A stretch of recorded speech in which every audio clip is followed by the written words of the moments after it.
Hello mga gala!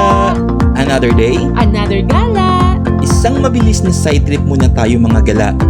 Tara, sabay kayo sa gala namin. Mabilis ang pasyal lang tayo ngayon mga gala. Actually, yun nga yung masarap, diba? Yung biglaang lakad. Lalo na kung ang pupuntahan ninyo, yung bihirang puntahan din ng mga tao. Tama ka dyan mahal ko. At sigurado akong mamamangha kayo sa pupuntahan natin dahil sa kakaibang structure nito.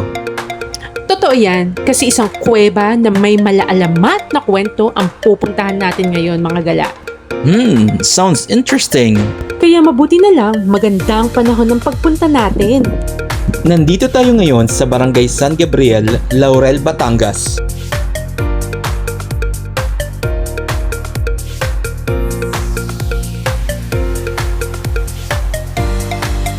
Ito ang kuweba ng kapilya ni San Gabriel Arcangel o mas kilala sa tawag na Simbahang Bato.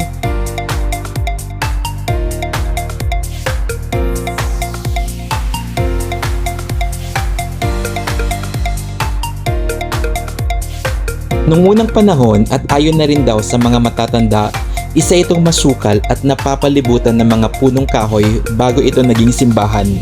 Sinasabi din ng mga locals na meron silang naririnig na kakaiba at magagandang musika mula sa kuweba. Pero hindi pa rin nila magawang lumapit sa paniniwala na magkakasakit sila ayon na din sa mga sumubok lumapit dito. And over the years, they decided na gawin itong simbahan sa pamumuno ng isang pare na up until now, dinarayo ng mga tao, lalong-lalo na during Semana Santa.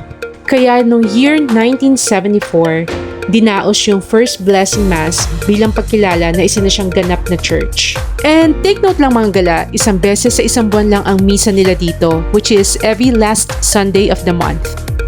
Weekday kami pumunta dito, kaya kung mapapansin nyo, walang masyadong tao, mamamangha ka sa ganda ng lugar, napakatahimik, rinig mo ang huni ng mga ibon at kaluskos ng hangin, ay ng mga dahon ng puno pala.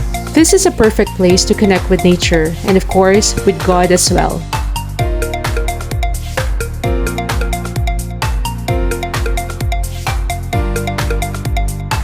So that's it muna for today mga gala.